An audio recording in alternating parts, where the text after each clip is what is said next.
দিয়ে পাঠাবেন। আমি কি আপনাকে বলছি যে টাকা এখনই দেন? আপনি যখন দিবেন দিয়ে বলবেন যে টাকা পাঠাচ্ছি। পাঠাচ্ছি বলে আবার পাঠান না, কি এগুলা? মানে এইভাবে রাগ করে কইছি। পরে 4 দিন পরে আমি বলছি যে আমি ডাক্তারের কাছে যাবো, টাকাটা দেন। ওকে দিয়ে পাঠাচ্ছি। ও মনে নাই কয়ে দিয়ে পাঠাচ্ছি। তার মানে আমি যদি একটু কই যে দেওয়া লাগবে না, তাহলে দিবে না। না এরকম হয়, হ্যাঁ। সমস্যা নাই, কিন্তু তার মানে এই না যে নিয়ে ফোন ধরবো না এরকম বা করে দিবো না। না হলেও 15-20 জনরে দিছি। একটা ব্যক্তির কাছে আমি ভাগনা সেদিন যে এত বড় সেনসিটিভ বিষয় আমারে ফোন দিছে। আমি 500টা টাকা কারো কাছে পাইনি। যাদেরকে ধার দিছি 1 বার 2 বার 3 বার তাদের কাছেও পাইনি। আবার যাদের কাছে আমি ধার মানে এমনি আশার কাছে আমি 3000, আমার বাড়ির পাশের রুমে এক ভাড়াটির 2000 টাকা ধার দিছিলাম, ওর কাছেও পাইনি। খালার কাছেও পাইনি। খালার যে বেটি বিদেশ গেছে, ওই বিদেশ থেকে তোর টাকার অভাব নেই, গেছে 2 মাস হইল। অথচ ও আমার বিদেশ থেকে টাকা নিয়ে ও ঠেকা সাচ্ছে পাসপোর্ট করার সময়। হয় এরকম নেই। পাইনি কারো কাছে আমি। মানে এতগুলা বিপদ আমারও গেল। তুই নেতা ফেতা মানুষ, এখন মাংস দিয়ে থুয়ে তো চলবো, আমাদের কি এটা? আমাকে কিছু করার আছে? একটা মানুষ যদি বিপদে দিছু পড়ে আমাকে তাকে 500 টাকা, উপকার করা আমাকে 500 টাকা দিছু, না দেওয়া সবের দিয়ে কাজ।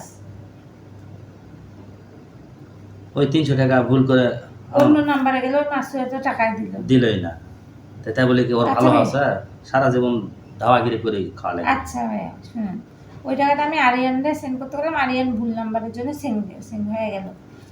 আমি তো ইচ্ছা করলে বলতাম টাকাটা আমার অন্য জায়গায় চলে গেছে, ভাইয়া আর ভাইয়ার আমি কেন দিব আপনার কথা কই। কিন্তু আমি কি করলাম, পেমেন্ট পাওয়ার সাথে বের হয় 300 মানুষ খাইছে নাম্বারে গেছে, আবার উল্টা 500ই দিলাম। পাঠায় 5 দিলাম না। তা কেন দিছি যে ভাইয়া আমার উপর আশা করে আছে, কোনো একটা বিপদে পড়ে আছে। আমি এই জন্য তো তোরা কি করলাম, আমি যে আমি পেমেন্ট তুললে আমি তোরা দিব তাহলে 800 সেই টাকা। সেই কথাটা বলেন, আমি কি ইচ্ছা করে তাহলে কেমন করে দিতাম না যে ভাইয়া 300 টাকা আমার গেছে, কোনো ভাইয়া দিন দিব না। কোনো আমি দিন জানি নিশ্চয় আমি কোনো সমস্যা করেই তো আমার কাছে চাইছি। কোনো দিন একটা জিনিস মনে করবো, কোনো দিন আমি যদি কখনো কোনো সময় স্পটে যায় ঠেকে যায়, কোনো দিন কোনো মডেলও করা পারবে না যে 10টা টাকা মাহবুব দিই বা মাহবুব চাষে মাহবুব যাক, আজ জীবনও লয়। বাড়ির 3 টাকা নিয়ে আমি চলে আসি, তবু আমি ইজ্জত নষ্ট করি না মডেলের কাছে। সব স্পট থেকে ঘুরিস তো, সব স্পটে যাবো, ঘুরবো, দেখবো মাহবুব কারো স্পটে কোনো 10 টাকা বাকি তুইছে না, স্পটের মালিক পাবে না কি হবে, খালি দেখিস। 8 মাস কাজ করি নাই, তারপর আল্লাহর রহমতে সবার কাছে ডাক ভালোবাসা আছে আজও পর্যন্ত। আর আমি যদি খারাপভাবে চলতাম, যদি মেয়ে দিয়ে যদি এক দিয়ে ওক দিয়ে ব্যবসা নিতাম, যে হ্যাঁ 2000 টাকার জায়গা 3000 টাকা নিয়ে যদি তোদেরকে আমি দিতাম,